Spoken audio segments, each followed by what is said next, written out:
কোনো ব্যাপার না, কোনো ব্যাপার না।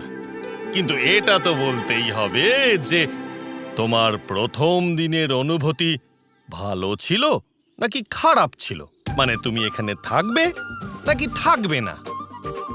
আর তোমার উত্তরের উপরই নির্ভর করছে যে আমি পৃথিবীতে থাকবো নাকি পৃথিবী ছেড়ে চলে যাব।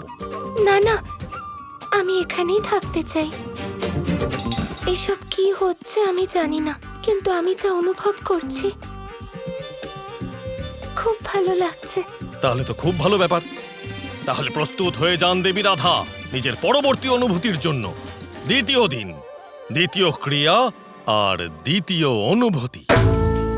হয়তো তোমার এই পরবর্তী অনুভূতি তোমায় তোমার স্মৃতির আরো কাছে নিয়ে আসবে।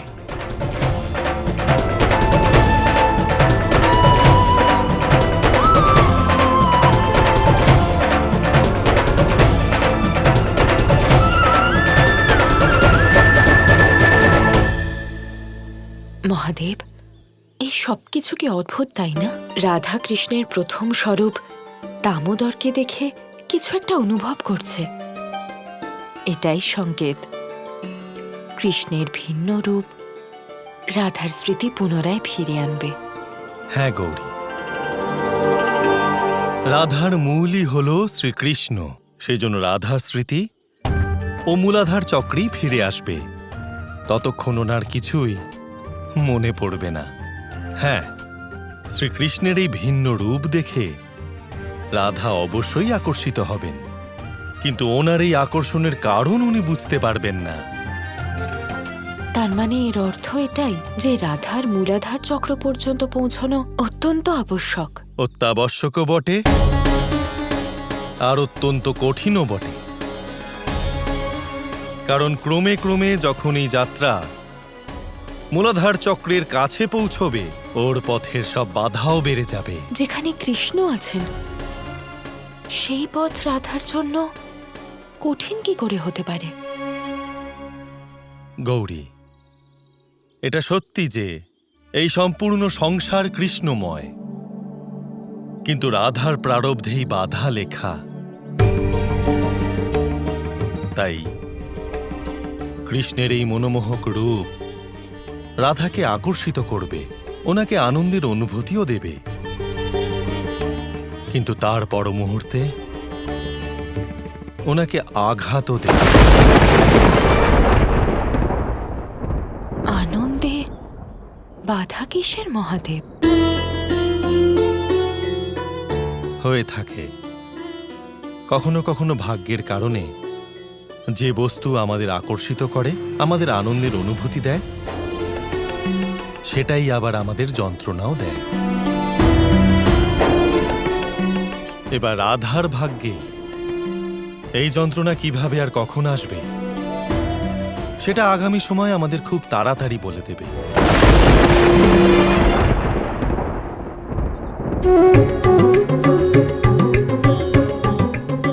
বাহ, খাবারগুলো খুব সুস্বাদু হয়েছে। এই মোদক আমি বিশেষ স্নেহ দিয়ে বানিয়েছি, আপনার অবশ্যই সুস্বাদু লাগবে।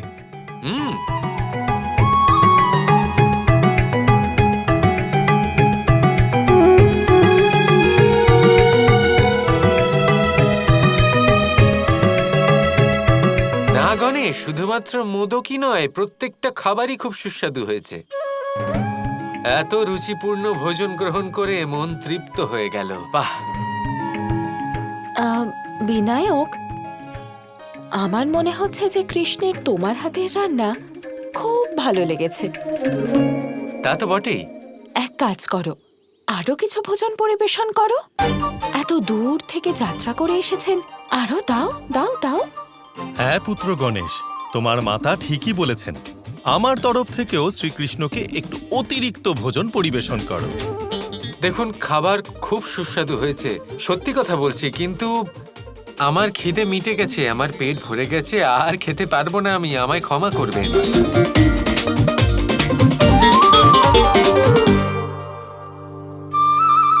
না ব্যাস গণেশ, আর কত খাওয়াবে? আরাধ্য, বোঝান ওনাকে। গণেশ, ব্যাস অনেক হয়েছে। আরে আমার কথা শোনো, এত কিভাবে খাবো? আপনাকে তো খেতেই হবে।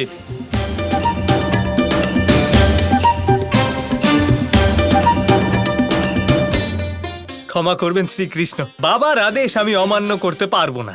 অতএব আপনাকে এই খাবার খেতেই হবে। এতখানি ভোজন আমি একা কি করে খাবো? এবার মনে হচ্ছে দাদা এখানে থাকলে ভালো হতো। উনি এখানে থাকলে সব এক মুহূর্তে উনি শেষ করে দিতেন। কে জানে দাদা কোথায় আছেন আর কি করছেন।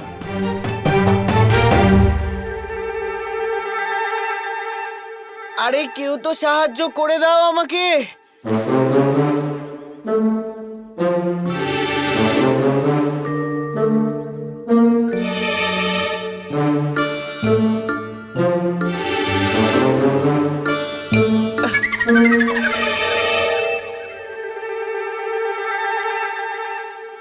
কে এখানে? কে আমাকে পাথর দিয়ে আঘাত করছে? সামনে এসো।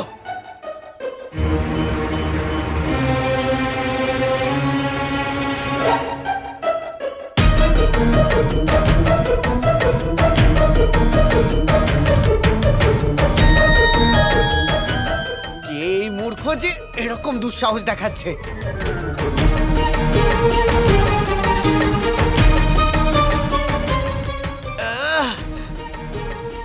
কেউ তো সাহায্য করো আমাকে। তুই সাহায্যে নয় শাম্বু, এই পাথর খাওয়ারই যোগ্য। তাই এই নাও।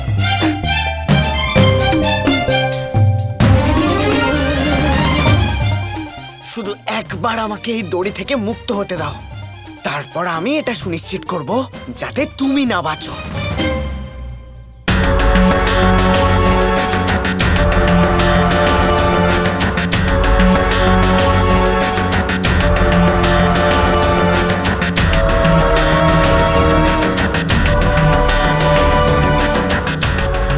লক্ষণা, পুত্র শাম্ব তো এখানেও নেই।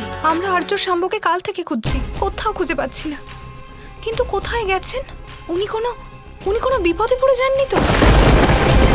আরে জাম্ববতী, ভালোই হয়েছে তুমি এখানে আছো। তোমাকে একটা অত্যন্ত গুরুত্বপূর্ণ কথা জিজ্ঞেস করার ছিল। শাম্ব কোথায়? শ্রীকৃষ্ণ, আমি তো শাম্বের জন্যই আপনার কাছে এসেছি। আমার তো এমন মনে হচ্ছে যে তোমার পুত্র শাম্ব এই ঘন জঙ্গলে কোথাও হারিয়ে গেছে। যে আদি যোগীকে ভালো মন্দ বলতে পারে তার কাছেই ঘন বন কি আর এমন ব্যাপার? না, এরকম কোনো ব্যাপার নয়। কখনো কখনো কি হয়, যে ব্যক্তি নিজে শক্তি নিয়ে ভ্রমের মধ্যে থাকে মাঝে মাঝে দুঃসাহস দেখিয়ে ফেলে। ঠিক আছে, আমার ভয় হচ্ছে এই বিষয়ে যে গণপ্রেতরা শাম্বকে ঘিরে ফেলেনি তো। যদি এরকম হয় তাহলে সেটা অত্যন্ত চিন্তার বিষয়, কারণ ওদের মধ্যে তো মহাদেবের শক্তি নিহিত থাকে। না না, তার মানে তো আমার পুত্র নিশ্চয়ই কোনো বিপদে পড়েছে। এবার কি হবে? হে মহাদেব, সাহায্য করুন।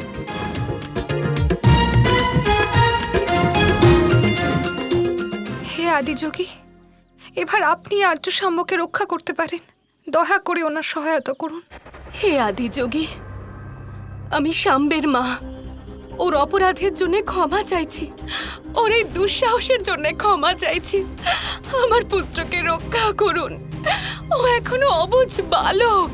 যদি একজন মাতাকে তার সন্তানের আচরণের জন্য এভাবে ক্ষমা চাইতে হয়, তাহলে তো সেই সন্তান এমনিতেই পাপের ভাগীদারি হয়ে যায়। একজন বালককে একজন যোগ্য পুরুষ করে তুলতে তার মাকেই গুরুত্বপূর্ণ ভূমিকা নিতে হয়। তুমি তোমার পুত্রের পালন ত্রুটিপূর্ণ করেছ। ঠিক আছে মা, আপনি যেমন বলবেন আমি নিজের ত্রুটি শুধরে নেব, কিন্তু এই মুহূর্তে আপনি আমার পুত্রকে রক্ষা করুন।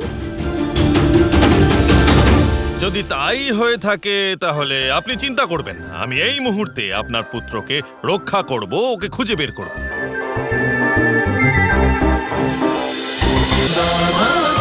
Krishna Krishna Krishna Krishna